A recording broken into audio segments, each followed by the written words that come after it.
Hey cloud gamers, I don't normally compare Stadia with my local RTX 3080, but with Cyberpunk 2077 being so popular, and we've had quite a lot of requests over this, so here you go.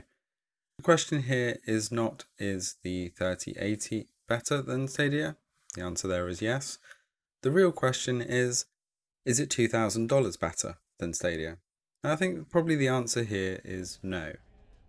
Unless you're a serious hardcore gamer or you do a lot of rendering like I do, then the 3080 is probably going to be overkill for most scenarios, and you are going to need something like it being very close to your 4K TV or having something like the Nvidia Shield to be able to stream to your TV like you can Stadia. So looking at the images left and right here, the RTX 3080 is on the right and Stadia is on the left. And throughout those sections, you probably would have noticed that there is a marked improvement on the 3080 side. And you can see here as we zoom in, the graphics on the trees is much more pronounced. But generally overall, the difference is not that great. As we move over to a bit of a car drive here, we'll just do a quick drive in both the Stadia version and then the RTX, and then we'll do the last little bit side by side. Google Stadia really has been showing off its worth and value with Cyberpunk 2077, with the previous gen console struggling quite a lot, and obviously people on high-end PCs really trying to push the limits to what you can get.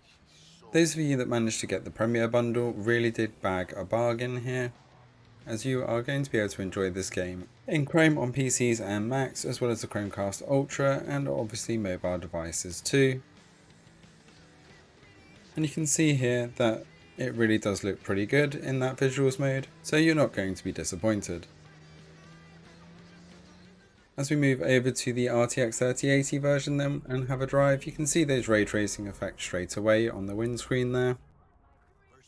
And looking at the interior of the car, it does look a little bit nicer. The environment doesn't look too much different at first glance, but the car does look a lot cleaner here, and you see those ray tracing effects as well driving around. Most of the time you're not focused on the environment, so as long as the car looks good, you're not really going to notice too much. But if you do look at the trees and the RTX effects as we're moving around here, it is more apparent. But to put it into perspective, this PC is the equivalent of about $2,500, whereas the Chromecast is under $100. So for $2,000 difference, do you think that the ray tracing abilities here of 3080 are worth that extra $2,000? Or would you rather go and buy a bigger 4K TV to enjoy Google Stadia on? I'll leave you with that thought as we go back side by side on the character model here.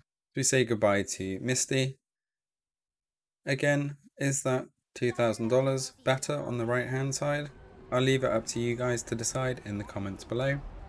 Thanks for watching. Don't forget to hit that subscribe button to stay up to date with all the latest across all cloud gaming platforms, and we will see you next time.